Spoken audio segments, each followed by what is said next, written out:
ಈಗ ಚುನಾವಣಾ ಆಯೋಗನೇ ಕೊಟ್ಟಿರ್ತಕ್ಕಂಥ ರೇಷನ್ ಕಾರ್ಡನ್ನು ಅವರು ಆಧಾರ ಅಂತ ಒಪ್ಪಲ್ಲ. ಇದಕ್ಕೆ 47 ಲಕ್ಷ ತೆಗೆದಾಕಿರ್ತಕ್ಕಂಥ ಮತದಾರರಲ್ಲಿ ಮುಸ್ಲಿಮರು 33% ಮುಸ್ಲಿಂ ಮತದಾರರನ್ನು ತೆಗೆದಾಕಿದ್ದಾರೆ ಅನ್ನುವಂಥ ಮಾತುಗಳನ್ನು ಈಗ ಹೇಳ್ತಾ ಇದ್ದಾರೆ, ಅಧ್ಯಯನ ಮಾಡಿ ಹೇಳ್ತಿದ್ದಾರೆ.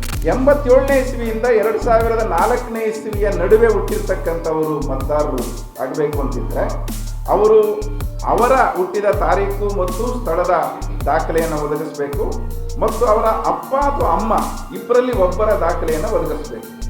2004ನೇ ಇಸ್ವಿಯಿಂದ ಈಚೆ ಹುಟ್ಟಿದ್ರೆ ಅವರು ಅವರ ದಾಖಲೆ ಜೊತೆಗೆ ಅವರ ಅಪ್ಪ ಮತ್ತು ಅಮ್ಮ ಇಬ್ಬರ ದಾಖಲೆಯನ್ನು ಕೊಡಬೇಕು. ಅವರು ಅಂದರೆ 3 ಜನರ ದಾಖಲೆಯನ್ನು ಕೊಡಬೇಕು. ಇದು ಅವರು ವಿಧಿಸಿರ್ತಕ್ಕಂಥ ಮಾನದಂಡ ಈಗ ಚುನಾವಣಾ ಆಯೋಗ SIR ಅಲ್ಲಿ. ಸ್ನೇಹಿತರೆ, ಸ್ಪೆಷಲ್ ಇಂಟೆನ್ಸಿವ್ ರಿವಿಷನ್ 2002ರಲ್ಲಿ ಕರ್ನಾಟಕದಲ್ಲಿ ಆಗಿದೆ. 2002ರಲ್ಲಿ ಕರ್ನಾಟಕದಲ್ಲಿ ಆದಾಗ ಇಲ್ಲಿ ತುಂಬ ಜನ ಇದ್ವಿ ನಾವೆಲ್ಲರೂ ಕೂಡ. ಬಹುತೇಕ ಯಾರಿಗೂ ಅದೊಂದು ಗಮನಕ್ಕೆ ಬರಲಾರದೆ SIR ಮುಗಿದೋಗಿದೆ, ಚರ್ಚೆನೇ ಆಗಿಲ್ಲ ಅದು ಅಥವಾ ಗೊತ್ತಾಗಿಲ್ಲ. ಸಹಜವಾಗಿಯೇ SIR ಅನ್ನೋದು 2002ರಲ್ಲಿ ಕರ್ನಾಟಕದಲ್ಲಿ ಆಗಿ ನಡೆದೋಗಿದೆ. ಆದರೆ ಈ ಬಾರಿ SIR ನಡೆಯುವಾಗ ಮಾತ್ರ ಭಾಳ ದೊಡ್ಡ ಚರ್ಚೆಗಳಿಗೆ ಅದು ಒಳಪಡ್ತಾ ಇದೆ ಮತ್ತು ಭಾಳ ಗಂಭೀರವಾದಂಥ ಕಾನ್ಸಿಕ್ವೆನ್ಸಸ್ಸು ಕೂಡ ಅದಕ್ಕೆ ಇದ್ದಾವೆ ಅನ್ನುವಂಥದ್ದನ್ನು ನಾವು ಗಮನಿಸಬೇಕಾಗಿದೆ. SIR ಆ ವಿವರಗಳು ಅವೆಲ್ಲ ಹೆಚ್ಚು ಮಾಹಿತಿಗಳಿಗೆ ನಾನು ಹೆಚ್ಚು ಹೋಗಲ್ಲ. ಆದರೂ ಆರಂಭದಲ್ಲಿ ಒಂದಷ್ಟು ಗಮನದಲ್ಲಿ ಇಟ್ಕೊಳ್ಳೋಣ ಅನ್ನೋ ಕಾರಣಕ್ಕಾಗಿ ಸಾಮಾನ್ಯವಾಗಿ ನಮ್ಮ ದೇಶದಲ್ಲಿ ಚುನಾವಣೆ ನಡೆಸುವಂಥದ್ದು, ಚುನಾವಣೆಗೆ ಬೇಕಾಗಿರ್ತಕ್ಕಂಥ ಮತದಾರರ ಪಟ್ಟಿಯನ್ನು ಸಿದ್ಧಪಡಿಸುವಂಥದ್ದು ಚುನಾವಣಾ ಆಯೋಗದ ಕೆಲಸ ಅದು. ಹಾಗಾಗಿ ನಮ್ಮ ಸಂವಿಧಾನದಲ್ಲೂ ಮತ್ತು ಚುನಾವಣಾ ಆಯೋಗಕ್ಕಿರ್ತಕ್ಕಂಥ ಕಾಯ್ದೆಗಳಲ್ಲೂ ಕೂಡ ಅದನ್ನು ಸ್ಪಷ್ಟಪಡಿಸಿರೋ ರೀತಿಯಲ್ಲಿ ಮತದಾರರ ಪಟ್ಟಿಯನ್ನು ಸಿದ್ಧಪಡಿಸುವಂಥ ಹೊಣೆಗಾರಿಕೆ ಚುನಾವಣಾ ಆಯೋಗಕ್ಕೆ ಇದೆ. ಅದು 51ನೇ ಇಸ್ವಿಯಿಂದಲೂ ಕೂಡ ಸತತವಾಗಿ ಭಾರತದ ಚುನಾವಣಾ ಆಯೋಗ ಈ ಕೆಲಸವನ್ನು ಮಾಡ್ತಾ ಬಂದಿದೆ.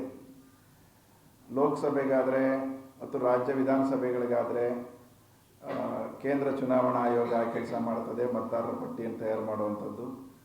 ಮತ್ತು ಸ್ಥಳೀಯ ಸಂಸ್ಥೆಗಳ ಚುನಾವಣೆಗಳಿಗಾದರೆ ಮತದಾರರ ಪಟ್ಟಿಯನ್ನು ತಯಾರು ಮಾಡೋ ಕೆಲಸನ ರಾಜ್ಯ ಚುನಾವಣಾ ಅಧಿಕಾರಿಗಳು ಆ ಕೆಲಸವನ್ನು ಮಾಡ್ತಾರೆ. ಸೊ ಇದು ನಡ್ಕೊಂಡು ಬಂದಿರತಕ್ಕಂಥ ಇದು. ಹೀಗಾಗಿ ಈ ರೀತಿ ಚುನಾವಣೆಗಳನ್ನು ನಡೆಸುವಾಗ ಮತದಾರರ ಪಟ್ಟಿಯನ್ನು ತಯಾರು ಮಾಡುವಂಥದ್ದು ಪ್ರತಿ ವರ್ಷ ನಡೆಯುತ್ತೆ. ಈ ಪ್ರತಿ ವರ್ಷ ಕೂಡ ನಡೆಯುವಾಗ ಚುನಾವಣಾ ಆಯೋಗ ಕೆಲಸ ಮಾಡ್ತದೆ. ಪ್ರತಿ ವರ್ಷ ನಡೆಯುವಂಥ ಸಂದರ್ಭದಲ್ಲಿ ಏನು ನಡೆಯುತ್ತೆ, ಸಾಮಾನ್ಯವಾಗಿ ಮತದಾರರ ಪಟ್ಟಿಯಲ್ಲಿ ನಮಗೆಲ್ಲ ಗೊತ್ತಿರೋ ಹಾಗೆ ಹೊಸ ಹೆಸರುಗಳನ್ನು ಸೇರಿಸೋದು. ಯಾರು 18 ವರ್ಷ ತುಂಬುತ್ತಾರೆ ಆ ಥರದವ್ರ ಹೆಸರುಗಳನ್ನೆಲ್ಲ ಸೇರಿಸ್ತಾ ಹೋಗೋದು. ಯಾರಾದರೂ ತೀರ್ಕೊಂಡಿದ್ದಾರೆ ಅನ್ನೋಂಥ ಕಾರಣಕ್ಕಾಗಿ, ನಿಧನರಾಗಿದ್ದಾರೆ ಅನ್ನೋಂಥ ಕಾರಣಕ್ಕಾಗಿ ಅವರ ಹೆಸರುಗಳನ್ನು ಮತದಾರರ ಪಟ್ಟಿಯಿಂದ ತೆಗೆಯೋದು. ಅಥವಾ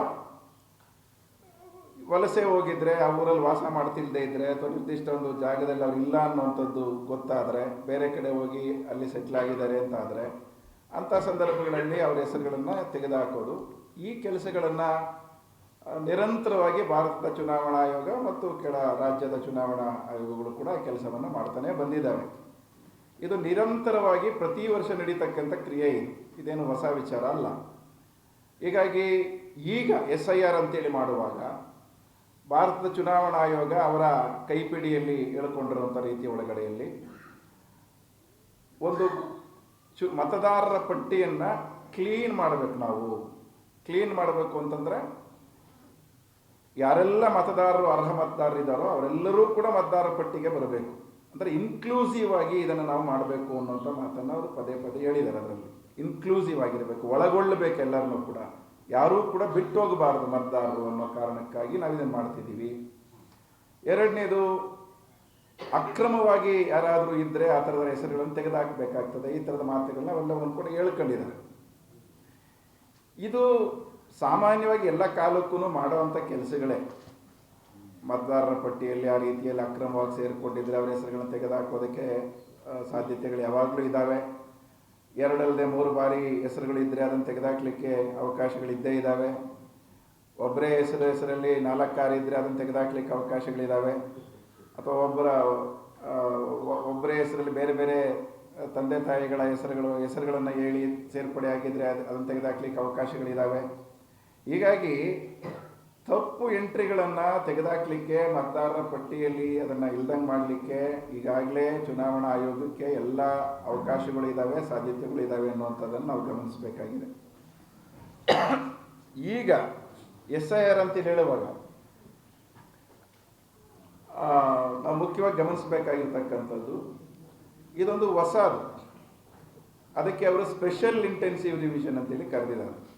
ಇದು ಪ್ರತಿ ವರ್ಷ ನಡೆಯುವಂಥ ರೀತಿಯ ಮತದಾರರ ಪಟ್ಟಿಯ ಪರಿಷ್ಕರಣೆ ಅಲ್ಲ, ವಿಶೇಷವಾದದ್ದು ಅಂತೇಳಿ ಹೇಳಿದ್ದಾರೆ. ವಿಶೇಷವಾದದ್ದು ಅಂತೇಳಿ ಹೇಳುವಾಗ ಅದಕ್ಕೆ ಅನುಸರಿಸ್ತಕ್ಕಂಥ ವಿಧಾನಗಳಿಗೆ ಸಂಬಂಧಪಟ್ಟು ಮತ್ತು ಯಾವ ಉದ್ದೇಶವನ್ನು ಇಟ್ಕೊಂಡು ಇದನ್ನು ಮಾಡ್ತಿದ್ದಾರೆ ಅನ್ನೋದಕ್ಕೆ ಸಂಬಂಧಪಟ್ಟಂತೆ ಅದು ವಿಶೇಷ ಅನ್ನೋದನ್ನು ನಾವು ಗಮನಿಸಬೇಕಾಗಿದೆ. ಈಗ ಒಂದು ಅವ್ರು ಏನು ಹೇಳಿದ್ದಾರೆ, ಈಗ ಬಿಹಾರದ ಒಳಗಡೆಯಲ್ಲಿ SIR ಅಂತೇಳಿ ಅವರು ನಡೆಸಿದ ಮೇಲೆ ಅಲ್ಲಿ ಕೆಲವು ಸಮಸ್ಯೆಗಳೇನು ಎದ್ದು ಬಂತು, ಅವೆಲ್ಲ ವಿವರಗಳು ನೀವೆಲ್ಲ ಸಾಕಷ್ಟು ಗಮನಿಸಿರ್ತೀರಿ. ಆ ವಿಧಾನವನ್ನು ಏನು ಅನುಸರಿಸಿದವರು SIR ಅಂತೇಳಿ, ಅದರಲ್ಲಿ ಸುಮಾರು ಬಿಹಾರದ ಒಟ್ಟು ಅರ್ಹ ಮತದಾರರಲ್ಲಿ 65 ಲಕ್ಷ ಮತದಾರರು ಹೊರಗಡೆ ಉಳಿದ್ರು. ಅವರನ್ನ ಕೈ ಬಿಡಲಾಯಿತು. 65 ಲಕ್ಷ ಮತದಾರರನ್ನ ಕೈ ಬಿಡಲಾಯಿತು. ಆ ಕೈ ಬಿಟ್ಟಿರ್ತಕ್ಕಂಥ ವಿಧಾನ ಸರಿ ಇಲ್ಲ. ಅವರು ಮತದಾರರಿದ್ದಾರೆ, ಅರ್ಹ ಮತದಾರರಿದ್ದಾರೆ, ಮತ್ತು ಟಾರ್ಗೆಟ್ ಮಾಡಿ ಮತದಾರರ ಪಟ್ಟಿಯಿಂದ ಕೆಲವೊಂದು ತೆಗೆದುಹಾಕಲಾಗಿದೆ. ಅಂದರೆ ಅವರ ಧರ್ಮವನ್ನು ಆಧರಿಸಿ ಮತ್ತು ಕೆಲವು ಸಮುದಾಯಗಳನ್ನು ಆಧರಿಸಿ ಟಾರ್ಗೆಟ್ ಮಾಡಿ ಅವರ ಹೆಸರುಗಳನ್ನು ತೆಗೆದುಹಾಕಲಾಗಿದೆ ಅನ್ನುವಂಥ ಪ್ರಶ್ನೆಗಳೆಲ್ಲ ಬಂದ ಮೇಲೆ ಹಲವಾರು ಜನ ಸುಪ್ರೀಂ ಕೋರ್ಟಿಗೆ ಹೋದರು. ಸುಪ್ರೀಂ ಕೋರ್ಟಲ್ಲಿ ವಿಚಾರಣೆ ಈಗಲೂ ನಡೀತಾ ಇದೆ. ಸುಪ್ರೀಂ ಕೋರ್ಟಲ್ಲಿ ನಡೆದಂಥ ವಿಚಾರಣೆಗಳ ಆಧಾರದ ಒಳಗಡೆಯಲ್ಲಿ ಚುನಾವಣಾ ಆಯೋಗಕ್ಕೆ ಕೊಟ್ಟಂಥ ಆದೇಶದ ಆಧಾರವಾಗಿ ಅವರು ಈ SIR ಅಲ್ಲಿ ಸಲ್ಲಿಸಬೇಕಾಗಿದ್ದಂಥ ದಾಖಲೆಗಳೇನಿದ್ದಾವೆ, ಆ ದಾಖಲೆಗಳು 11 ದಾಖಲೆಗಳು ಅದಕ್ಕೆ ಒಂದನ್ನು ಸೇರ್ಪಡೆ ಮಾಡಿದ್ರು, ಆಧಾರ್ ಕಾರ್ಡನ್ನು. ಆಧಾರ್ ಕಾರ್ಡ್ ಸಮಸ್ಯೆ ಏನಂತಂದರೆ, ಚುನಾವಣಾ ಆಯೋಗ ಅದನ್ನು 12ನೇ ದಾಖಲೆಯಾಗಿ ಸೇರಿಸುವಾಗ ಅವ್ರು ಸ್ಪಷ್ಟವಾಗಿ ಹೇಳಿಬಿಟ್ಟಿದ್ದಾರೆ, ಆಧಾರ್ ಕಾರ್ಡ್ ಅನ್ನೋದು ಕೇವಲ ಒಂದು ಐಡೆಂಟಿಟಿ ಪ್ರೂಫೇ ಹೊರತು ಅದು ಸಿಟಿಸನ್ಶಿಪ್ಗೆ ಆಧಾರ ಅಲ್ಲ ಅಂತೇಳಿ ಅವ್ರು ಹೇಳಿಬಿಟ್ಟಿದ್ದಾರೆ. ಹೀಗಾಗಿ ಪೌರತ್ವಕ್ಕೆ ಆಧಾರ ಅಲ್ಲ, ಅದೇನಿದ್ರು ಒಂದು ಐಡೆಂಟಿಟಿ ಪ್ರೂಫ್, ಗುರುತಿನ ಒಂದು ದಾಖಲೆ ಅಷ್ಟೇನೆ ಅದು ಅಂತೇಳಿ ಹೇಳ್ಬಿಟ್ಟಿದ್ದಾರೆ. ಹೀಗಾಗಿ ಉಳಿದ 11 ದಾಖಲೆಗಳು ಅದೇನು ಪೌರತ್ವಕ್ಕೆ ಆಧಾರ ದಾಖಲೆಗಳ ಅಂತಂದರೆ ಅವು ಏನಲ್ಲ. ಆಗ ನೋಡಿದ್ರೆ 11 ದಾಖಲೆಗಳಲ್ಲಿ ಎಲ್ಲವೂ ಪೌರತ್ವದ ದಾಖಲೆಗಳೇನಲ್ಲ. ಆದರೂ ಇದಕ್ಕೆ ಸಂಬಂಧಪಟ್ಟಂತೆ ಆಗಿ ಹೇಳಿದ್ದಾರೆ ಅವರು, ಅದನ್ನು ಗಮನಿಸ್ಬೇಕು ನಾವು. ಅದೆಲ್ಲ ಆ ರೀತಿ ಸೂಚನೆ ಕೊಟ್ಟ ಮೇಲೆ ಮತ್ತೆ ಪರಿಶೀಲನೆ ಮಾಡಿದ ಮೇಲೆ ಬಿಹಾರದ ಒಳಗಡೆಯಲ್ಲಿ 65 ಲಕ್ಷ ಯಾವ ಮತದಾರರನ್ನು ತೆಗೆದುಹಾಕಿದ್ರು ಅದನ್ನು ಮತ್ತೆ ಪರಿಶೀಲನೆ ಮಾಡಿದಾಗ ಅದನ್ನು 47 ಲಕ್ಷ ಮತದಾರರನ್ನು ಒಟ್ಟಾರೆಯಾಗಿ ತೆಗೆದುಹಾಕಿದ್ದಾರೆ. ಈಗ ಅದರೊಳಗಡೆಯಲ್ಲಿ ಈ 47 ಲಕ್ಷ ಮತದಾರರನ್ನು ತೆಗೆದುಹಾಕಿದ್ದ ಆಧಾರದಲ್ಲಿ ಚುನಾವಣೆಗಳು ನಡೆದಿದ್ದಾವೆ.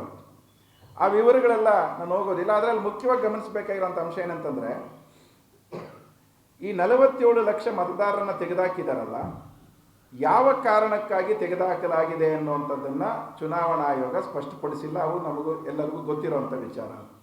ಈ 47 ಲಕ್ಷ ಜನರಲ್ಲಿ ಯಾರು, ನಿಧನರಾದವರು ಯಾರು, ವಲಸೆ ಹೋಗಿ ಕಾಯಮಾಗಿ ಇಲ್ಲದೇ ಇರತಕ್ಕಂಥವ್ರು ಯಾರು, ಅಥವಾ ಒಬ್ಬರ ಹೆಸರು 16 ಬಾರಿ ಬಂದಿದ್ದ ಕಾರಣದಿಂದಾಗಿ ತೆಗೆದುಹಾಕದಂಥದ್ದು ಎಷ್ಟು, ಮತ್ತು ಭಾಳ ಮುಖ್ಯವಾಗಿ SIR ಮಾಡುವಾಗ ಹೇಳ್ತಿರ್ತಕ್ಕಂಥ ಮಾತು, ಅಕ್ರಮ ವಲಸಿಗರು, ಭಾರತೀಯರಲ್ಲದ ಪೌರತ್ವ ಇಲ್ಲದಂಥ ಜನ ಯಾರಿದ್ದಾರೆ ಆ ಥರದವ್ರನ್ನ ತೆಗೆದುಹಾಕ್ಲಿಕ್ಕೆ ಅಂತ ಏನು ಪದೇ ಪದೇ ಹೇಳ್ತಾ ಇದ್ದಾರೆ, ಅವರು ಎಷ್ಟು ಜನ ಇದರಲ್ಲಿ ತೆಗೆದುಹಾಕಿದ್ದೀರಿ ಅನ್ನುವಂಥ ಮಾಹಿತಿಗಳನ್ನು ಕೂಡ ಚುನಾವಣಾ ಆಯೋಗ ಕೊಟ್ಟಿಲ್ಲ. ಇದು ಬಹಳ ಮುಖ್ಯವಾಗಿ ಗಮನಿಸಬೇಕಾಗಿರೋದು. ಇಲ್ಲೇ ಒಂದು ಮಾತು ಹೇಳ್ಬಿಡ್ಬೇಕು, ಚುನಾವಣೆ ಆದಮೇಲೆ ನಿಮಗೆ ಗೊತ್ತಿದೆ ಫಲಿತಾಂಶ ಏನಾಗಿದೆ ಅಂತೇಳಿ. ಈ ಫಲಿತಾಂಶದ ಹಿಂದೆ ಈ SIR ನಡೆಸುವಾಗ ಟಾರ್ಗೆಟೆಡ್ ಆದಂಥ ಒಂದು ರೀತಿಯ ಪ್ರಯತ್ನಗಳೇನಾದ್ರು ಮಾಡಲಾಯ್ತಾ ಅಂತೇಳಿ ನೋಡಿದ್ರೆ ನೀವು ಗಮನಿಸಬೇಕಾಗಿರೋದು, ಕೆಲವರು ಅದನ್ನು ಅಧ್ಯಯನ ಮಾಡಿದ್ದಾರೆ, ಒಂದು ವರದಿಗಳನ್ನು ಕೆಲವರು ಹೇಳಿದ್ದಾರೆ. ಅದರ ಆಧಾರದಲ್ಲಿ ಗಮನಿಸೋದಾದರೆ ಈಗ ಸರಿಸುಮಾರು 47 ಲಕ್ಷ ತೆಗೆದುಹಾಕಿರ್ತಕ್ಕಂಥ ಮತದಾರರಲ್ಲಿ ಮುಸ್ಲಿಮರು 33% ಮುಸ್ಲಿಂ ಮತದಾರರನ್ನು ತೆಗೆದುಹಾಕಿದ್ದಾರೆ ಅನ್ನೋಂಥ ಮಾತುಗಳನ್ನು ಈಗ ಹೇಳ್ತಾ ಇದ್ದಾರೆ, ಅಧ್ಯಯನ ಮಾಡಿ ಹೇಳ್ತಿದ್ದಾರೆ. ಅಂದರೆ ಬಿಹಾರದ ಒಳಗಡೆಯಲ್ಲಿ ಮುಸ್ಲಿಮರ ಜನಸಂಖ್ಯೆ ಆ್ಯಕ್ಚುಲಿ 17%, 33% ಅಷ್ಟು ಮುಸ್ಲಿಂ ಮತದಾರರನ್ನು ಅದರಿಂದ ತೆಗೆದುಹಾಕಿದ್ದಾರೆ ಅನ್ನುವಂಥದ್ದು ನಾವು ಸಾಮಾನ್ಯವಾಗಿ ನಂಬುತ್ತಿರ್ತಕ್ಕಂಥ ಮತ್ತು ಆರೋಪಿಸ್ತಿರ್ತಕ್ಕಂಥ ಮಾತೇನಿದೆ. ಟಾರ್ಗೆಟೆಡ್ ಆಗಿ ಕೆಲವು ಕಮ್ಯುನಿಟೀಸನ್ನು ಮತದಾರರ ಪಟ್ಟಿಯಿಂದ ತೆಗೆದುಹಾಕಲಿಕ್ಕೆ ಅಂತೇಳಿ ಪ್ರಯತ್ನ ನಡೆಸೋದ್ರ ಭಾಗವಾಗಿ ಇದು ಮಾಡ್ತಿದ್ದಾರೆ ಅಂತ ನಾವೇನು ಹೇಳ್ತಾ ಇದ್ದೀವಿ. ಅದಕ್ಕೂ ಹೆಚ್ಚು ಕಡಿಮೆ ಅದನ್ನು ಪ್ರೂವ್ ಮಾಡೋ ರೀತಿಯಲ್ಲೇ ಬಿಹಾರದ ಒಳಗಡೆಯಲ್ಲಿ SIR ನಡೆದಿದೆ ಅನ್ನುವಂಥದ್ದು ನಾವು ಗಮನಿಸಬೇಕಾಗಿದೆ ಅನ್ನುವಂಥದ್ದು.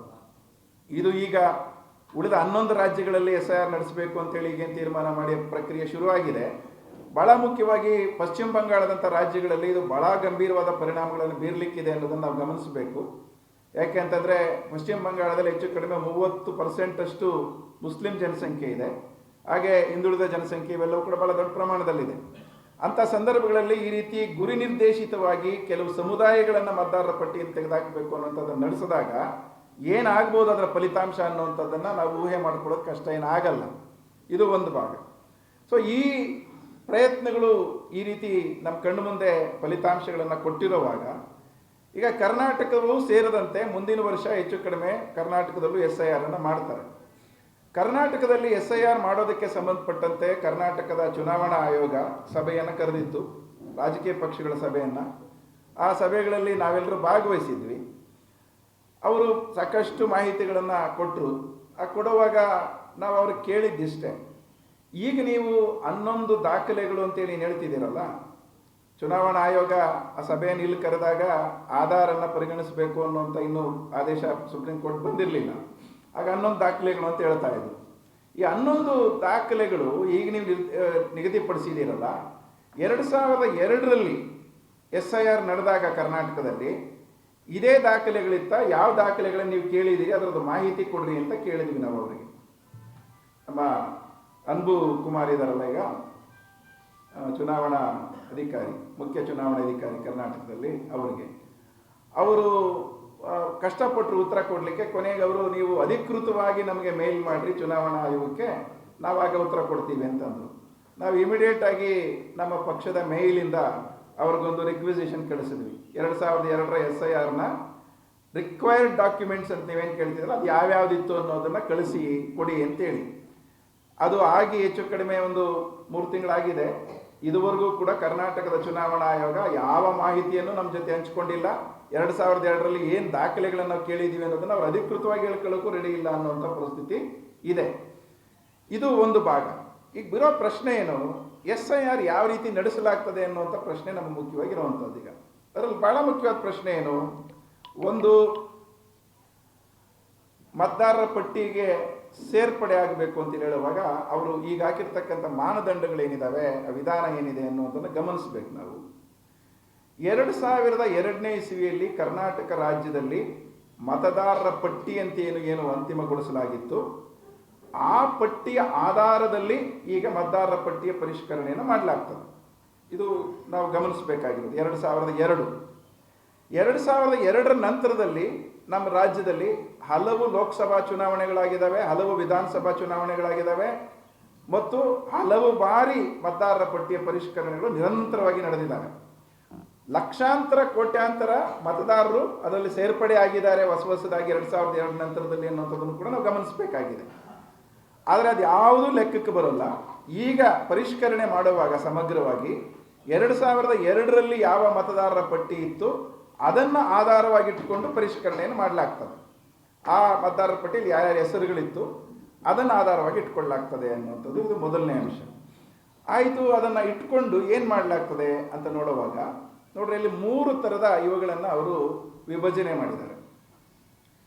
1987ನೇ ಇಸ್ವಿ ಅಂದರೆ 87ನೇ ಇಸ್ವಿಗಿಂತ ಮೊದಲು ಹುಟ್ಟಿದವರು ಅಂತ, 1987ನೇ ಇಸ್ವಿಗಿಂತ ಮೊದಲು ಹುಟ್ಟಿದವರು ಯಾರಾಗಿದ್ದರು ಅವರು ಮಾತ್ರನೇ 2002ರ ಮತದಾರರ ಪಟ್ಟಿಯಲ್ಲಿ ಇರ್ಲಿಕ್ಕೆ ಸಾಧ್ಯ 18 ವರ್ಷದ ಲೆಕ್ಕಾಚಾರದಲ್ಲಿ. ಹಾಗಾಗಿ 1987 ಅದಕ್ಕಿಂತ ಹಿಂದೆ ಹುಟ್ಟಿದಂಥವರು ಈಗ ಮತದಾರರ ಪಟ್ಟಿಯ ಪರಿಷ್ಕರಣೆಗೆ ಅಂತೇಳಿ 2002ರ ವೋಟರ್ ಲಿಸ್ಟನ್ನು ಬೇಸಾಗಿಟ್ಕೊಂಡು ಒಂದು ಎನ್ಯುಮರೇಷನ್ ಫಾರಮ್ ಅಂತೇಳಿ ಪ್ರತಿಯೊಬ್ಬರಿಗೂ ಕೊಡಲಾಗ್ತದೆ. BLOಗಳು ಅಂತ ಯಾರಿರ್ತಾರೆ, ಬೂತ್ ಲೆವೆಲ್ ಆಫೀಸರ್ಸ್ ಅಂತೇಳಿ ಚುನಾವಣಾ ಆಯೋಗ ನೇಮಕ ಮಾಡ್ತಕ್ಕಂಥ ಅಧಿಕಾರಿಗಳು ಯಾರಿರ್ತಾರೆ ಅಥವಾ ಏಜೆಂಟ್ಸ್ ಯಾರಿರ್ತಾರೆ ಅವ್ರ ಪರವಾಗಿ, ಅಧಿಕಾರಿಗಳ ಪರವಾಗಿ ಅವರು ಅದನ್ನು ತಗೊಂಡು ಬಂದು ಕೊಡಬೇಕು. ಅದನ್ನೆಲ್ಲ ನಾವು ಡಿಜಿಟಲೈಸ್ ಮಾಡಿದ್ದೀವಿ ಅಂತ ಹೇಳ್ತಿದ್ದಾರೆ. ಈಗ ಪ್ರತಿಯೊಬ್ಬರದ್ದು ಡಿಜಿಟಲೈಸ್ ಮಾಡಿಬಿಟ್ಟಿರ್ತೀವಿ, ಹೀಗಾಗಿ ತುಂಬೋದು ಭಾಳ ಕಷ್ಟ ಆಗಲ್ಲ. ಪ್ರತಿಯೊಬ್ಬರದ್ದು ಮಾಹಿತಿ ಇರ್ತದೆ, ಸ್ಕ್ಯಾನ್ ಮಾಡಿದ್ರೆ ಸಾಕು. ಪ್ರತಿಯೊಬ್ಬ ವೋಟರ್ಗೂ ಒಂದು QR ಕೋಡ್ ಕೊಟ್ಟಿರ್ತೀವಿ, ಆ QR ಕೋಡನ್ನು ಸ್ಕ್ಯಾನ್ ಮಾಡಿದ್ರೆ ಸಾಕು, ಅವ್ರದ್ದು ಡೀಟೇಲ್ಸ್ ಬಂದುಬಿಡ್ತದೆ, ಅಲ್ಲಿ ಟೈಪ್ ಮಾಡ್ಕೊಂಡ್ರೆ ಸಾಕು ಅನ್ನೋಂಥ ರೀತಿಯಲ್ಲಿ ಮಾಹಿತಿಗಳನ್ನ ಟೆಕ್ನಿಕಲ್ ಅಪ್ಗ್ರೇಡೇಷನ್ ಏನಿದೆ ಅದರ ಬಗ್ಗೆ ಅವ್ರು ಹೇಳ್ತಿದ್ದಾರೆ. ಆ ರೀತಿ ಮಾಡುವಾಗ ಅವರು ಎನ್ಯುಮರೇಷನ್ ಫಾರಮನ್ನು ತುಂಬುವಾಗ ಮೊದಲೇ ಆರಂಭದಲ್ಲಿ ಏನಿತ್ತು SIR ಒಳಗಡೆಯಲ್ಲಿ ಎನ್ಯುಮರೇಷನ್ ಫಾರಮ್ ತುಂಬುವಾಗಲೇ ಹೆಚ್ಚು ಕಡಿಮೆ ಅವ್ರು ಕೇಳಿರ್ತಕ್ಕಂಥ ಯಾವುದಾದ್ರೂ ಒಂದು ದಾಖಲೆಯನ್ನು ಕೊಡಬೇಕಾಗಿತ್ತು. ಆದರೆ ಆ ನಂತರದಲ್ಲಿ ಅದನ್ನು ಸಡಿಲಗೊಳಿಸಿದ್ದಾರೆ. ಮೊದಲು ಎನ್ಯುಮರೇಷನ್ ಫಾರಮ್ಗಳನ್ನು ತುಂಬಿಕೊಳ್ಳಲಾಗ್ತದೆ. ತುಂಬಿಕೊಂಡ ನಂತರದಲ್ಲಿ ಯಾರು ಚುನಾವಣಾ ಅಧಿಕಾರಿಗಳಿರ್ತಾರೆ, BLOಗಳ ಮೇಲ್ಪಟ್ಟಂಥ ಅಧಿಕಾರಿಗಳು ಯಾರಿರ್ತಾರೆ, ಅವರು ಈ 11 ದಾಖಲೆಗಳಲ್ಲಿ ಒಂದು ದಾಖಲೆಯನ್ನು ಯಾವುದನ್ನಾದರೂ ಪ್ರೊವೈಡ್ ಮಾಡಬೇಕು ಅಂತೇಳಿ ಅವರು ಒಂದು ನೋಟಿಸ್ ಕಳಿಸ್ತಾರೆ. ಕಳಿಸುವಂಥ ಅಧಿಕಾರ ಅವ್ರಿಗಿದೆ ಇದರೊಳಗಡೆಯಲ್ಲಿ. ಹೀಗಾಗಿ ಕಳಿಸಿದಾಗ ಆ ರೀತಿ ಯಾರೆಲ್ಲ ನೋಟಿಸ್ ಪಡ್ಕೊಳ್ತಾರೆ ಅವರು ಆ ರೀತಿಯ ದಾಖಲೆಯನ್ನು ಕೊಡದೇ ಇದ್ದರೆ ಅವರ ಹೆಸರನ್ನು ಪರ್ಮನೆಂಟ್ ಆಗಿ ಚುನಾವಣಾ ಮತದಾರರ ಪಟ್ಟಿಯಿಂದ ತೆಗೆದುಹಾಕಲಾಗ್ತದೆ. ಇದು ಅದರ ಸಾರಾಂಶ. ಹೀಗಾಗಿ 87ನೇ ಇಸ್ವಿಗಿಂತ ಹಿಂದೆ ಹುಟ್ಟಿದಂಥವರು ಅವರು ಎನ್ಯುಮರೇಷನ್ ಫಾರಮ್ ತುಂಬಿದ ಮೇಲೆ ಅವರಿಗೆ ನೀವು ಮಾಹಿತಿ ಕೊಡಬೇಕು ಅಂತೇಳಿ ಕೇಳಿದ್ರೆ ಅವರ ಮತದಾರರ ಪಟ್ಟಿಯಲ್ಲಿ ಅವ್ರ ಹೆಸರು ಇದ್ದಾಗಲೂ ಕೂಡ ಅವರು ಎನ್ಯುಮರೇಷನ್ ಫಾರಮ್ ತುಂಬಬೇಕು. ಇದು ಗಮನಿಸಬೇಕಾಗಿರುವಂಥದ್ದು. ಆದರೆ ಎಲ್ಲವೂ ಫ್ರೆಶ್ ಆಗಿ ತುಂಬಬೇಕು ಅಂತ ಅದರ ಅರ್ಥ. ಅವರು ಹುಟ್ಟಿದಂಥ ದಿನಾಂಕ ಮತ್ತು ಹುಟ್ಟಿದ ಸ್ಥಳಕ್ಕೆ ಪ್ರೂಫನ್ನು ಕೊಡಬೇಕು. ಇದು ಮುಖ್ಯವಾಗಿರತಕ್ಕಂಥ ಅಂಶ. 87ನೇ ಇಸ್ವಿಯಿಂದ 2004ನೇ ಇಸ್ವಿಯ ನಡುವೆ ಹುಟ್ಟಿರ್ತಕ್ಕಂಥವರು ಮತದಾರರು ಆಗಬೇಕು ಅಂತಿದ್ರೆ ಅವರು ಅವರ ಹುಟ್ಟಿದ ತಾರೀಕು ಮತ್ತು ಸ್ಥಳದ ದಾಖಲೆಯನ್ನು ಒದಗಿಸಬೇಕು ಮತ್ತು ಅವರ ಅಪ್ಪ ಅಥವಾ ಅಮ್ಮ ಇಬ್ಬರಲ್ಲಿ ಒಬ್ಬರ ದಾಖಲೆಯನ್ನು ಒದಗಿಸಬೇಕು. 2004ನೇ ಇಸ್ವಿಯಿಂದ ಈಚೆಗೆ ಹುಟ್ಟಿದ್ರೆ ಅವರು ಅವರ ದಾಖಲೆ ಜೊತೆಗೆ ಅವರ ಅಪ್ಪ ಮತ್ತು ಅಮ್ಮ ಇಬ್ಬರ ದಾಖಲೆಯನ್ನು ಕೊಡಬೇಕು. ಅವರು ಅಂದರೆ 3 ಜನರ ದಾಖಲೆಯನ್ನು ಕೊಡಬೇಕು. ಇದು ಅವರು ವಿಧಿಸಿರ್ತಕ್ಕಂಥ ಮಾನದಂಡ ಈಗ ಚುನಾವಣಾ ಆಯೋಗ SIR ಅಲ್ಲಿ. ಈಗ ಪ್ರಶ್ನೆ ಬರೋದು, ಹುಟ್ಟಿದ ತಾರೀಕು ಮತ್ತು ಹುಟ್ಟಿದ ಸ್ಥಳಕ್ಕೆ ಸರ್ಟಿಫಿಕೇಟ್ ಕೊಡಬೇಕು ಅನ್ನುವಂಥ ರೀತಿಯಲ್ಲಿ ಅವರು ಕೇಳುವಾಗ ಅವರು ಅದಕ್ಕೆ ದಾಖಲೆಗಳು ಕೇಳಿರ್ತಕ್ಕಂಥ 11 ದಾಖಲೆಗಳಿದಾವಲ್ಲ, ಅವುಗಳಲ್ಲಿ ಕೆಲವು ದಾಖಲೆಗಳನ್ನು ಕೆಲವರು ಕೊಡೋಕ್ಕೆ ಸಾಧ್ಯತೆಗಳಿದ್ದಾವೆ. ಈಗ ಪಾಸ್ಪೋರ್ಟ್ ಕೇಳ್ತಾರೆ, ಪಾಸ್ಪೋರ್ಟ್ ಇರುವಂಥವರು ಅದನ್ನು ದಾಖಲೆಯಾಗಿ ಕೊಡ್ಬೋದು. ಅಥವಾ ಕೇಂದ್ರ ಸರ್ಕಾರಿ ನೌಕರರು ಅಥವಾ ರಾಜ್ಯ ಸರ್ಕಾರಿ ನೌಕರರು ಕೆಲಸ ಮಾಡ್ತಾ ಇದ್ದರೆ ಅವರ ಐಡೆಂಟಿಟಿ ಕಾರ್ಡ್ಗಳದ್ದು ID ಪ್ರೂಫ್ ಇದ್ದರೆ ಅದನ್ನು ಒದಗಿಸ್ಬೋದು, ಅದನ್ನು ಅಂಗೀಕರಿಸ್ತಾರೆ. ಅಥವಾ ಈ ಸರ್ಕಾರಿ ನೌಕರಿಯಿಂದ ನಿವೃತ್ತಿಯಾಗಿ ಪೆನ್ಷನ್ ತಗೊಳ್ತಾ ಇದ್ದರೆ ಪೆನ್ಷನ್ದಾರರಾಗಿ ಅವ್ರ ಹತ್ರ ದಾಖಲೆ ಇದ್ದರೆ ಅದನ್ನು ಕೊಟ್ಟರು ಒಪ್ಕೊಳ್ತಾರೆ. ಅಥವಾ ಯಾವುದಾದ್ರೂ ಸರ್ಕಾರಿ ಅಂಗೀಕೃತವಾಗಿರ್ತಕ್ಕಂಥ ಮಂಡಳಿ ಅಥವಾ ವಿಶ್ವವಿದ್ಯಾಲಯ ಇದರಲ್ಲಿ ಓದಿರ್ತಕ್ಕಂಥದ್ದು ರೀತಿಗೆ ಸಂಬಂಧಪಟ್ಟಂತೆ ಸರ್ಟಿಫಿಕೇಟ್ಗಳಿದ್ದರೆ ಅದನ್ನು ಕೊಟ್ಟರು ಒಪ್ಕೊಳ್ತಾರೆ. ಇಲ್ಲ ಸರ್ಕಾರದಿಂದ ಜಮೀನು ಮಂಜೂರಾಗಿ ಆ ಮಂಜೂರಾತಿ ದಾಖಲೆ ಭೂಮಿ ಮಂಜೂರಾತಿ ದಾಖಲೆ ಪತ್ರ ಇದ್ದರೆ ಅದನ್ನು ಒಪ್ಕೊಳ್ತಾರೆ. ಈ ರೀತಿ ಎಲ್ಲವೂ ಕೂಡ ಅದನ್ನೆಲ್ಲ ಹೇಳಿದ್ದಾರೆ. ಸೊ ಅದರಲ್ಲಿ ಈಗ ಆಧಾರನ್ನು ಕೂಡ 12ನೇ ದಾಖಲೆಯಾಗಿ ಒಂದನ್ನು ಸೇರಿಸಿದ್ದಾರೆ. ಇದು ಐಡೆಂಟಿಟಿ ಪ್ರೂಫ್ ಮಾತ್ರ.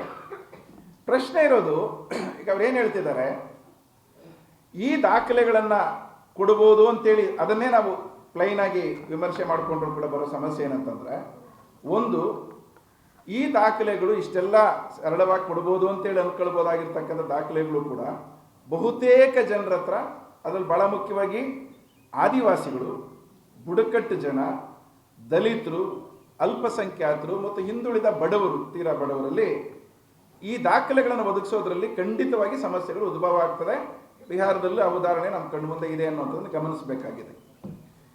ಈಗ ಗ್ರಾಮಾಂತರ ಪ್ರದೇಶದಲ್ಲಿ ಅಥವಾ ಆದಿವಾಸಿಗಳು ಅಥವಾ ಬುಡಕಟ್ಟು ವಿಭಾಗಗಳು ಅವ್ರ ಹತ್ರ ಭೂಮಿ ಇಲ್ಲ ಅಂತ ಅಂದ್ಕೊಂಡ್ರೆ ಕೇಂದ್ರ ಸರ್ಕಾರಿ ರಾಜ್ಯ ಸರ್ಕಾರಿ ನೌಕರಿಗೆ ಹೋಗಿಲ್ಲ, ಪಾಸ್ಪೋರ್ಟ್ ತಗೊಳ್ಳುವಂಥ ಅಗತ್ಯ ಅವ್ರಿಗೆ ಬಂದಿಲ್ಲ, ವಿದ್ಯಾಭ್ಯಾಸ ಮಾಡಿಲ್ಲ, ಯಾವ ದಾಖಲೆಗಳು ಇಲ್ಲ ಅಂದರೆ ಏನು ದಾಖಲೆ ಕೊಡೋದು ಅವರು?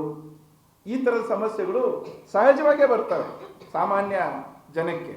ಹೀಗಾಗಿ ಈ ಥರದ ದಾಖಲೆಗಳು ಯಾವುದನ್ನೂ ಕೊಡಲಿಕ್ಕಾಗದೇ ಇರತಕ್ಕಂಥ ವಿಭಾಗ ಮುಖ್ಯವಾಗಿ ಆದಿವಾಸಿ, ಬುಡಕಟ್ಟು, ದಲಿತ, ಅಲ್ಪಸಂಖ್ಯಾತ ಮತ್ತು ಹಿಂದುಳಿದ ಜಾತಿಗಳ ಬಡವರಲ್ಲಿ ಇದು ಬಹಳ ಮುಖ್ಯವಾದಂಥ ಪ್ರಶ್ನೆಯಾಗಿ ಬರ್ತದೆ. ಆ ದಾಖಲೆಗಳು ಯಾವುದನ್ನೂ ಕೊಡೋಕ್ಕಾಗದೇ ಇದ್ದಾಗ ಅವರಿಗೆ ಸಹಜವಾಗಿಯೇ ಮತದಾರರ ಪಟ್ಟಿಯಲ್ಲಿ ಅವ್ರು ಇರೋಕ್ಕಾಗಲ್ಲ ಅಂತ ಆಗ್ಬಿಡ್ತದೆ. ಇದು ಒಂದನೇ ಅಂಶ. ಇದೆಲ್ಲ ಕೊಡ್ಬೋದು ಅಂತ ಅನ್ಕೊಂಡ್ಬಿಟ್ಟಾಗ್ಲೂ ಇದು ಕೊಡೋಕ್ಕಾಗಲ್ಲ ಅನ್ನೋಂಥದ್ದು ಒಂದು ಮುಖ್ಯವಾದ ಅಂಶ. ಇನ್ನೊಂದು ಬಹಳ ಮುಖ್ಯವಾದ ಅಂಶ ಇದರಲ್ಲಿ ಏನಿದೆ ನೋಡ್ರಿ, ಸಾಮಾನ್ಯವಾಗಿ ಎಲ್ಲ ಜನರ ಹತ್ರ ಇರ್ತಕ್ಕಂಥ ದಾಖಲೆಗಳು, ಸಿಗ್ಬೋದಾಗಿರೋ ದಾಖಲೆಗಳು ಅಂತಂದರೆ ಒಂದು ರೇಷನ್ ಕಾರ್ಡು, ಇನ್ನೊಂದು ವೋಟರ್ ID ಕಾರ್ಡು, ಇನ್ನೊಂದು ಸ್ವಲ್ಪ ಹೆಚ್ಚು ಕಡಿಮೆ ಆಧಾರ್ ಕಾರ್ಡು. ಈಗ ಚುನಾವಣಾ ಆಯೋಗನೇ ಕೊಟ್ಟಿರ್ತಕ್ಕಂಥ ರೇಷನ್ ಕಾರ್ಡನ್ನು ಅವರು ಆಧಾರ ಅಂತ ಒಪ್ಪಲ್ಲ. ಇದಕ್ಕೆ ಅವ್ರ ಕಾರ್ಡನ್ನೇ ಅವರು ಒಪ್ಪಲ್ಲ ಅನ್ನೋಂಥ ಪರಿಸ್ಥಿತಿ ಬಂದುಬಿಟ್ಟಿದೆ. ರೇಷನ್ ಕಾರ್ಡು ಒಪ್ಪಲ್ಲ. ಹೆಚ್ಚು ಬಡವರ ಹತ್ರ ಸಿಕ್ಬೋದಾಗಿರ್ತಕ್ಕಂಥದ್ದು ದಾಖಲೆಗಳಿವೇನೇನೆ, ಇದನ್ನು ಅವರು ಒಪ್ಪಲ್ಲ ಅಂತ ಹೇಳ್ಬಿಟ್ಟಿದ್ದಾರೆ. ಸೊ ಆಧಾರು ಕೂಡ ಪೌರತ್ವಕ್ಕೆ ದಾಖಲೆ ಅಲ್ಲ ಅಂತ ಹೇಳಿದ್ದಾರೆ. ಇವು ಕೇಳಿರೋಂಥ ಈಗಾಗಲೇ ಹೇಳ್ದಂಗೆ 11 ದಾಖಲೆಗಳಲ್ಲೂ ಪೌರತ್ವದ ದಾಖಲೆಗಳ ಇವೆಲ್ಲ ಅಂತಂದ್ರೆ ಹಂಗೇನಲ್ಲ. ಆದರೆ ಮುಖ್ಯವಾಗಿರೋ ಪ್ರಶ್ನೆ, ಈ ದಾಖಲೆಗಳನ್ನು 2002 SIR ಮಾಡುವಾಗ ಖಂಡಿತವಾಗಿ ಕೇಳಲಿಲ್ಲ. ಇದನ್ನು ನಾವು ಗಮನಿಸಬೇಕಾಗಿರೋದು. ಯಾಕೆ ಅವ್ರಿಗೆ ಏನು ಉತ್ತರ ಕೊಡೋಕ್ಕಾಗ್ತಿಲ್ಲ ಚುನಾವಣಾ ಆಯೋಗಕ್ಕೆ ಅಂದರೆ, ಈ ದಾಖಲೆಗಳನ್ನ 2002ರಲ್ಲಿ ಕೇಳಲಿಲ್ಲ, ಈಗ ಅದನ್ನು ಕೇಳ್ತಿದ್ದಾರೆ. ಈಗ ಕೇಳುವಾಗ ಬಹಳ ಮುಖ್ಯವಾಗಿ ಅವರ ಪ್ರಶ್ನೆ ಎತ್ತಿರೋದು ಏನಂತಂದ್ರೆ, ಭಾರತದ ಪೌರರು ಮಾತ್ರ ಮತದಾನ ಮಾಡಲಿಕ್ಕೆ ಅರ್ಹರು, ಹಾಗಾಗಿ ಪೌರತ್ವವನ್ನು ನಾವು ನಿರೂಪಿಸ್ಕೋಬೇಕಾಗ್ತದೆ ಅನ್ನೋದು ಬಹಳ ಮುಖ್ಯವಾಗಿರ್ತಕ್ಕಂಥ ಪ್ರಶ್ನೆ. ಇದು ತಪ್ಪಾ ಅಂತ ಯಾರಾದರೂ ಕೇಳ್ತಾರೆ. ಭಾರತೀಯ ಪೌರರು ತಾನೇ ಅಂದರೆ ನಾಗರಿಕರು ತಾನೇ, ಸಿಟಿಸನ್ಸ್ ತಾನೇ ವೋಟ್ ಹಾಕ್ಲಿಕ್ಕೆ ಅಧಿಕಾರ ಇರೋದು. ಹೌದು, ಅದು ಕರೆಕ್ಟ್ ಆಗಿದೆ, ಪೌರರು ಮಾತ್ರನೇ ವೋಟ್ ಹಾಕ್ಲಿಕ್ಕೆ ಅಧಿಕಾರ ಇರೋದು. ಆದರೆ ಸಮಸ್ಯೆ ಇರೋದೇನಂತಂದ್ರೆ, ಪೌರರ ಹೌದಾ ಅಲ್ವಾ ಅಂತೇಳಿ ತೀರ್ಮಾನ ಮಾಡ್ತಕ್ಕಂಥ ಒಂದು ಹೊಣೆಗಾರಿಕೆ ಆಗಲಿ ಕೆಲಸ ಆಗಲಿ ಚುನಾವಣಾ ಆಯೋಗಕ್ಕೆ ಇದುವರೆಗೂ ಇಲ್ಲ, ಕಾನೂನುಬದ್ಧವಾಗಿ ಅದಕ್ಕೆ ಅವಕಾಶ ಇಲ್ಲ ಅನ್ನುವಂಥದ್ದು.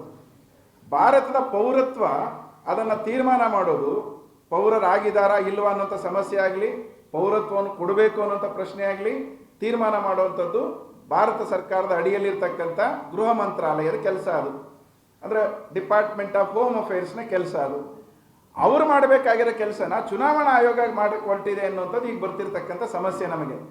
ಚುನಾವಣಾ ಆಯೋಗಕ್ಕೆ ಸಂವಿಧಾನದ ಒಳಗಡೆಯಲ್ಲಿ ಪೌರತ್ವವನ್ನು ನಿರೂಪಣೆ ಮಾಡ್ತಕ್ಕಂಥ ಯಾವ ಕೆಲಸವನ್ನು ಕೊಟ್ಟಿಲ್ಲ, ಹೊಣೆಗಾರಿಕೆಯನ್ನು ಕೊಟ್ಟಿಲ್ಲ.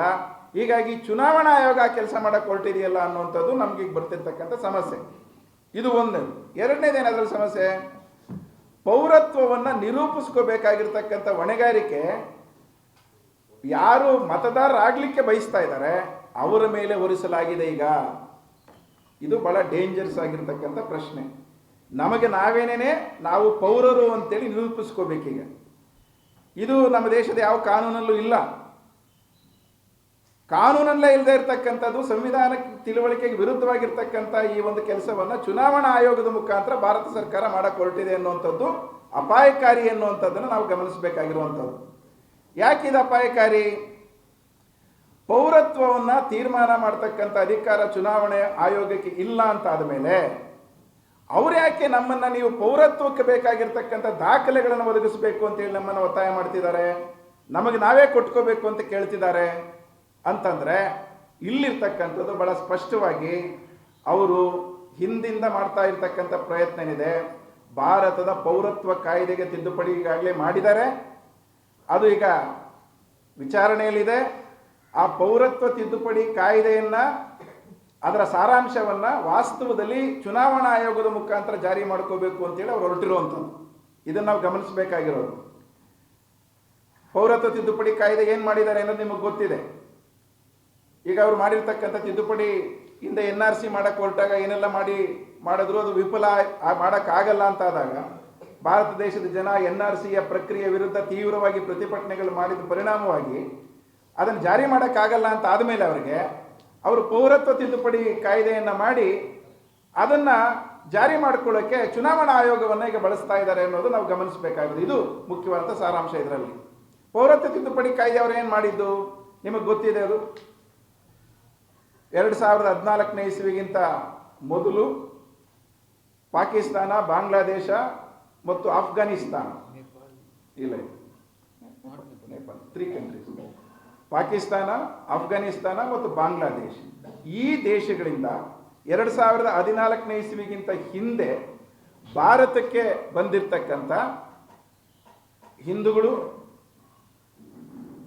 ಕ್ರಿಶ್ಚಿಯನ್ರು, ಸಿಖ್ರು, ಬೌದ್ಧರು, ಜೈನರು ಮತ್ತು ಪಾರ್ಸಿಗಳು, ಈ 6 ಮತಧರ್ಮದ ಜನರು ಭಾರತಕ್ಕೆ ಬಂದಿದ್ರೆ 2014ಕ್ಕೆ ಮುಂಚೆ ಅಕ್ರಮವಾಗಿ ಬಂದಿದ್ರೆ ಅವರಿಗೆ ಆಟೋಮೆಟಿಕ್ ಆಗಿ ಪೌರತ್ವನ ಸಿಟಿಸನ್ಶಿಪ್ ಕೊಡಬಹುದು ಅನ್ನುವಂಥ ಒಂದು ತಿದ್ದುಪಡಿಯನ್ನು ಮಾಡಿದ್ದಾರೆ ಇವರು. ಅದು ಜಾರಿಗೆ ಬಂದಿಲ್ಲ ಇನ್ನು ಅನ್ನೋದನ್ನು ನಾವು ಗಮನಿಸಬೇಕಾಗಿದೆ. ಆದರೆ ಮುಖ್ಯವಾಗಿರ್ತಕ್ಕಂಥ ಪ್ರಶ್ನೆ ಅದರೊಳಗಡೆಯಲ್ಲಿ ಮುಸ್ಲಿಮರನ್ನು ಬಿಟ್ಟಿದ್ದಾರೆ. ನೀವು ಇದನ್ನು ಗಮನಿಸಬೇಕು. ಮುಸ್ಲಿಮರನ್ನು ಹೊರತುಪಡಿಸಿ ಉಳಿದ 6 ಸಮುದಾಯಗಳವರಿಗೆ ಪೌರತ್ವ ಕೊಡ್ತೀವಿ ಅಂತ ಹೇಳ್ತಿದ್ದಾರೆ. ಅಪಾಯಕಾರಿ ಸಂಗತಿ ಇರೋದು ಇದರೊಳಗಡೆನೆ. ಯಾಕೆ? ಭಾರತದಲ್ಲಿರ್ತಕ್ಕಂಥ ಪೌರತ್ವವನ್ನು ಪಡಿಲಿಕ್ಕಿರ್ತಕ್ಕಂಥ ದಾರಿಗಳು 5 ದಾರಿಗಳಿದ್ದಾವೆ. ಆ 5 ದಾರಿಗಳಲ್ಲಿ ಮಾನದಂಡ ಏನು? ಮತಧರ್ಮ ಮಾನದಂಡ ಅಲ್ಲ. ಪೌರತ್ವ ಪಡ್ಕೊಳ್ಳೋಕ್ಕೆ ಭಾರತದಲ್ಲಿ ಜಾತಿ ಆಧಾರ ಅಲ್ಲ, ಧರ್ಮ ಆಧಾರ ಅಲ್ಲ, ಭಾಷೆ ಆಧಾರ ಅಲ್ಲ, ಲಿಂಗ ಆಧಾರ ಅಲ್ಲ.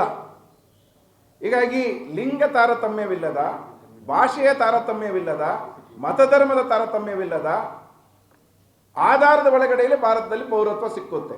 ಭಾರತದ ಪೌರತ್ವವನ್ನು ಪಡ್ಕೊಳ್ಳೋಕ್ಕೆ ಇಂಥ ಧರ್ಮದವರಾಗಬೇಕು ಅಂತಿಲ್ಲ, ಇಂಥ ಜಾತಿಯವರಾಗಬೇಕಂತಿಲ್ಲ, ಇಂಥ ಭಾಷೆಯವರಾಗಬೇಕು ಅಂತಿಲ್ಲ, ಗಂಡು ಹೆಣ್ಣು ಅನ್ನೋ ಪ್ರತ್ಯೇಕತೆ ಇಲ್ಲ ಅದಕ್ಕೆ. ಆದರೆ BJPಯವರು ತಂದಂಥ ಈ ಪೌರತ್ವ ತಿದ್ದುಪಡಿ ಕಾಯ್ದೆ ಏನಿದೆ ಅದು ಸ್ಪಷ್ಟವಾಗಿ ಪೌರತ್ವಕ್ಕೆ ಮತಧರ್ಮವನ್ನು, ರಿಲಿಜನ್ ಅನ್ನು ಒಂದು ಟ್ಯಾಗ್ ಮಾಡಿದೆ. ರಿಲಿಜನ್ ಆಧಾರದ ಒಳಗಡೆಯಲ್ಲಿ ಪೌರತ್ವವನ್ನು ಪಡ್ಕೊಳ್ಳೋದಕ್ಕೆ ದಾರಿ ಮಾಡಿಕೊಟ್ಟಿದೆ ಅನ್ನುವಂಥದ್ದು ನಾವು ಗಮನಿಸಬೇಕಾಗಿದೆ ಅನ್ನುವಂಥದ್ದು. ಹಾಗಾಗಿ ಅದು ಸಾಧಿಸ್ಕೊಳ್ಳೋಕ್ಕೆ ಸಾಧ್ಯ ಆಗ್ತಿಲ್ಲ ಅನ್ನುವಂಥ ಪ್ರಶ್ನೆ ಇರುವಾಗ ಅವರೀಗ ಚುನಾವಣಾ ಆಯೋಗದ ಮುಖಾಂತರ SIR ಅನ್ನುವಂಥ ಹೆಸರಿನಲ್ಲಿ ನೀವು ಪೌರತ್ವದ ದಾಖಲೆಗಳನ್ನು ಕೊಡಬೇಕು ಅಂತ ಹೇಳೋದ್ರ ಮುಖಾಂತರವಾಗಿ NRC ಮುಖಾಂತರ ಏನು ಮಾಡಬೇಕು ಅಂತ ಅವ್ರು ಹೊರಟಿದ್ರು. ಈಗ ಚುನಾವಣಾ ಆಯೋಗದ ಮುಖಾಂತರ SIR ಹೆಸರಿನಲ್ಲಿ ಅವರು ನೀವು ಭಾರತದ ಪೌರರ ಹೌದಾ ಅಲ್ವಾ ಅಂತೇಳಿ ನಾವೇ ನಿರೂಪಿಸ್ಕೋಬೇಕು ಅನ್ನುವಂಥ ಒತ್ತಡವನ್ನು ನಮ್ಮೇಲೇನೆ ಹಾಕಿ, ಹೊಣೆಗಾರಿಕೆಯನ್ನು ಹಾಕಿ ಸಾಧಿಸ್ಲಿಕ್ಕೆ ಹೊರಟಿದ್ದಾರೆ. ಇದು ಟಾರ್ಗೆಟ್ ಮಾಡಿ ಒಂದು ಮತಧರ್ಮೀಯರನ್ನ, ಕೆಲ ಸಮುದಾಯಗಳನ್ನ, ಬುಡಕಟ್ಟು ಆದಿವಾಸಿ ಮತ್ತು ದಲಿತರಿರ್ತಕ್ಕಂಥ ಬಹಳ ದೊಡ್ಡ ಸಂಖ್ಯೆಯ ಜನರನ್ನ ಅಲ್ಲಿಂದ ಮತದಾರರ ಪಟ್ಟಿಯಿಂದ ಶಾಶ್ವತವಾಗಿ ಹೊರತೆಗಿಲಿಕ್ಕೆ ಬೇಕಾಗಿರ್ತಕ್ಕಂಥ ಪ್ರಯತ್ನವಾಗಿ ಈ SIR ಅನ್ನು ಮಾಡ್ತಾ ಇದ್ದಾರೆ ಅನ್ನುವಂಥದ್ದು ನಾವು ಗಮನಿಸಬೇಕಾಗಿದೆ. ಆದ್ರಿಂದಾಗಿ ಇದು ಬಹಳ ಅಪಾಯಕಾರಿಯಾಗಿರ್ತಕ್ಕಂಥ ಒಂದು ಸಂಗತಿ SIR ಅನ್ನುವಂಥದ್ದು. ಇದು BJPಯ RSSನ ಹಿಂದೂ ರಾಷ್ಟ್ರದ ಪರಿಕಲ್ಪನೆ ಏನಿದೆ, 100 ವರ್ಷಗಳಲ್ಲಿ ಹಿಂದೂ ರಾಷ್ಟ್ರವನ್ನು ನಾವು ಜಾರಿ ಮಾಡಬೇಕು ಅಂತೇಳಿ ಅವ್ರು ಏನು ಘೋಷಣೆ ಮಾಡ್ಕೊಂಡಿದ್ರು ಅದು ಮಾಡೋಕ್ಕಾಗಿಲ್ಲ ಅವರಿಗೆ. ಆದರೆ ಹಿಂದೂ ರಾಷ್ಟ್ರ ಅಂತೇಳಿ ಬಹಿರಂಗವಾಗಿ ಕಾನೂನುಬದ್ಧವಾಗಿ ಘೋಷಣೆ ಮಾಡ್ಕೊಳ್ಳೋಕ್ಕಾಗದೇ ಇದ್ರೆ ಏನಂತೆ, ಆದರೆ ಸಂವಿಧಾನದ ಒಳಗಡೆ, ಚೌಕಟ್ಟಿನ ಒಳಗಡೆನೇ ಹಿಂದೂ ರಾಷ್ಟ್ರವನ್ನು ಮಾಡಲಿಕ್ಕೆ ಇರ್ತಕ್ಕಂಥ ಎಲ್ಲ ಬದಲಾವಣೆಗಳನ್ನು ಪಿತೂರಿಗಳ ಮುಖಾಂತರನೇ ಮಾಡಲಿಕ್ಕೆ ಬೇಕಾದಂಥ ಕೆಲಸಗಳನ್ನು ಇವತ್ತು BJP ಸರ್ಕಾರ ಮಾಡ್ತಾ ಇದೆ. ಚುನಾವಣಾ ಆಯೋಗವನ್ನು ಅದಕ್ಕಾಗಿ ಪೂರ್ಣವಾಗಿ ಬಳಸ್ತಾ ಇದೆ ಅನ್ನೋದನ್ನು ನಾವು ಗಮನಿಸಬೇಕು. ಚುನಾವಣಾ ಆಯೋಗದ ಪರಿಸ್ಥಿತಿ ಹೆಂಗಿದೆ ಆ ವಿವರಗಳೆಲ್ಲ ನಿಮಗೆ ಗೊತ್ತಿದೆ, ನಾನು ಅದಕ್ಕೆ ಹೋಗಲ್ಲ. ಪೂರ್ಣವಾಗಿ ಚುನಾವಣಾ ಆಯೋಗವನ್ನು ತನ್ನ ತೆಕ್ಕೆಗೆ ತಗೊಂಡಿದೆ ಮತ್ತು ಚುನಾವಣಾ ಆಯೋಗದ ಆ ಸ್ವತಂತ್ರತೆ ಏನಿತ್ತು, ಒಂದು ಇಂಡಿಪೆಂಡೆಂಟ್ ಆದಂಥ ಒಂದು ಹೊಣೆಗಾರಿಕೆ ಏನಿತ್ತು ಚುನಾವಣಾ ಆಯೋಗಕ್ಕೆ, ಅದನ್ನು ಪೂರ್ತಿಯಾಗಿ ನಾಶ ಮಾಡಲಾಗಿದೆ. ಅದನ್ನು ನಾವು ಗಮನಿಸಬೇಕು. ಈಗ ಚುನಾವಣಾ ಆಯುಕ್ತರನ್ನು ಆಯ್ಕೆ ಮಾಡೋ ವಿಚಾರದಲ್ಲಿ ಸುಪ್ರೀಂ ಕೋರ್ಟ್ನ ಮುಖ್ಯ ನ್ಯಾಯಾಧೀಶರನ್ನ ಆ ಕಮಿಟಿಯಿಂದ ತೆಗೆದುಹಾಕಿರೋದು, ಅದಕ್ಕಾಗಿ ಕಾನೂನು ತಿದ್ದುಪಡಿ ಮಾಡಿರೋದು, ಇವೆಲ್ಲವೂ ಕೂಡ ನಿಮಗೆ ಗೊತ್ತಿರೋ ವಿಚಾರಗಳು. ಆ ಹಿನ್ನೆಲೆ ಒಳಗಡೆಯಲ್ಲಿ ಚುನಾವಣಾ ಆಯೋಗವನ್ನು ಪೂರ್ತಿಯಾಗಿ BJPಯ ಕೈಗೊಂಬೆಯಾಗಿ ಮಾಡಿಕೊಂಡು RSSನ ಹಿಂದೂ ರಾಷ್ಟ್ರದ ಉದ್ದೇಶವನ್ನು ಸಾಧನೆ ಮಾಡಲಿಕ್ಕೆ ಚುನಾವಣಾ ಆಯೋಗ SIR ಮುಖಾಂತರ ನಿರ್ದಿಷ್ಟವಾಗಿ ಟಾರ್ಗೆಟ್ ಮಾಡಿ ಕೆಲವು ಸಮುದಾಯಗಳನ್ನು ಆಚೆ ಇಡೋದ್ರ ಮುಖಾಂತರವಾಗಿ ಚುನಾವಣೆಗಳನ್ನು ಗೆಲ್ಲೋದಕ್ಕೆ ಅದನ್ನು ಸಾಧನವಾಗಿ ಮಾಡಿಕೊಂಡು ನಿರ್ದಿಷ್ಟ ಸಮುದಾಯಗಳನ್ನು ಮತದಾರರ ಪಟ್ಟಿಯಿಂದ ಶಾಶ್ವತವಾಗಿ ಹೊರಗಡೆ ಇಟ್ಟು ಇದನ್ನು ಸಾಧಿಸಬೇಕು ಅಂತೇಳಿ ಹೊರಟಿದೆ. ಹೀಗಾಗಿ ಅತ್ಯಂತ ವಿಭಜನಕಾರಿಯಾಗಿರ್ತಕ್ಕಂಥ ಮತ್ತು ಜನವಿರೋಧಿಯಾಗಿರ್ತಕ್ಕಂಥ, ಸಂವಿಧಾನ ವಿರೋಧಿಯಾಗಿರ್ತಕ್ಕಂಥ SIR ಈಗ ಚಲಾವಣೆಯಲ್ಲಿ ಅವ್ರು ತರಲಿಕ್ಕೆ ಹೊರಟಿದ್ದಾರೆ. ನಾವೆಲ್ಲರೂ ಈಗ ಗಮನಿಸಬೇಕಾಗಿರೋದು, ಬೇರೆ ಬೇರೆ ಸಂದರ್ಭಗಳಲ್ಲಿ ಬೇರೆ ಬೇರೆಯವರು ಈ ರೀತಿ ವಿಚಾರಗೋಷ್ಠಿಗಳನ್ನು, ಸಂವಾದಗಳನ್ನೆಲ್ಲ ನಡೆಸ್ತಾ ಇದ್ದಾರೆ. ಬೇರೆ ಬೇರೆ ಜಿಲ್ಲೆಗಳಲ್ಲಿ ಇವೆಲ್ಲ ನಡೀತಿದ್ದಾವೆ. ಆದರೆ ಇದಕ್ಕೊಂದು ವಿಶಾಲತೆಯ ವ್ಯಾಪ್ತಿಯನ್ನು ನಾವು ತರಲಿಕ್ಕೆ ಸಾಧ್ಯ ಆಗಬೇಕು. ಎಲ್ಲ ಪ್ರಜಾಪ್ರಭುತ್ವ ಪ್ರೇಮಿ ಶಕ್ತಿಗಳು, ಪಕ್ಷಗಳು, ಸಂಘಟನೆಗಳು ಎಲ್ಲರೂ ಒಟ್ಟುಗೂಡುವಂಥ ಅಗತ್ಯ ಇದರಲ್ಲಿದೆ. ಈ ವಿಚಾರವನ್ನು ಜನರ ಮಧ್ಯದಲ್ಲಿ ಸರಿಯಾಗಿ ತಿಳುವಳಿಕೆ ಕೊಡುವಂಥ ಕೆಲಸವನ್ನು ಮಾಡಬೇಕಾಗಿ ಬರ್ತದೆ. ಈಗ ಕೇರಳ, ತಮಿಳುನಾಡು ಇಂಥ ಚುನಾವಣೆ ನಡೆಯುವಂಥ ರಾಜ್ಯಗಳಲ್ಲಿ ಅವ್ರಿಗೆ ಸಮಸ್ಯೆ ಬಂದಿದೆ. SIR ಮಾಡೋದಕ್ಕೆ ಅಧಿಕಾರ ಇದೆ ಅಂತೇಳಿ ಸುಪ್ರೀಂ ಕೋರ್ಟ್ ಹೇಳುತ್ತೆ ಮತ್ತು ಚುನಾವಣಾ ಆಯೋಗ ಹೇಳಿದ ಮೇಲೆ ಇವರು ಮಾಡದೇ ಇರೋಕ್ಕಾಗಲ್ಲ. ಆಗ ಬರೋ ಪ್ರಶ್ನೆ ಏನು? ನಾವು ವಿರೋಧ ಮಾಡ್ತೀವಿ, ಯಾರು ಮತದಾರರ ಪಟ್ಟಿಗೆ ಸೇರ್ಕೋಬೇಡ್ರಿ ಅಂತ ಹೇಳೋಕ್ಕೂ ಆಗಲ್ಲ. ಇದೊಂದು ದೊಡ್ಡ ಸಮಸ್ಯೆ ಬರ್ತದೆ. ಸೊ ಈ ಪ್ರಾಯೋಗಿಕವಾದಂಥ ಅಂಶಗಳನ್ನು ನಾವು ಸರಿಯಾಗಿ ಅರ್ಥ ಮಾಡಿಕೊಂಡು ಜನರಲ್ಲಿ ಜಾಗೃತಿ ಮೂಡಿಸೋದು, BJPಯ ಈ ಹುನ್ನಾರಗಳನ್ನು ಬಯಲುಗೊಳಿಸೋದು ಮತ್ತು ಎಲ್ಲರೂ ಮತದಾರರ ಪಟ್ಟಿಯಲ್ಲಿ ಒಳಗೊಳ್ಳೋ ರೀತಿಯಲ್ಲಿ ಒಂದು ನಿಜಕ್ಕೂ ಇನ್ಕ್ಲೂಸಿವ್ ಆದಂಥ ಒಂದು ಮತದಾರರ ಪಟ್ಟಿಯಾಗಿ ಅದು ಮಾರ್ಪಡಬೇಕು ಅನ್ನೋಂಥ ನಿಟ್ಟಿನಲ್ಲಿ ನಾವೆಲ್ಲರೂ ಸೇರಿ ಕೆಲಸ ಮಾಡೋದು ಅಗತ್ಯ ಇದೆ.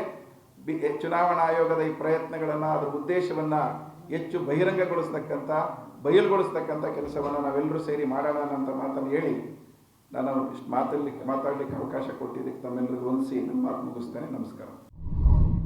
ಮತ್ತಷ್ಟು ವಿಶೇಷ ವಿಡಿಯೋಗಳನ್ನು ನೋಡಲು ಮತ್ತು ಹೊಸ ವಿಡಿಯೋಗಳ ಬಗ್ಗೆ ತಿಳಿಯಲು EDina.com ಯೂಟ್ಯೂಬ್ ಚಾನೆಲ್ ಸಬ್ಸ್ಕ್ರೈಬ್ ಮಾಡಿ ಮತ್ತು ಬೆಲ್ ಐಕಾನ್ ಕ್ಲಿಕ್ ಮಾಡಿ.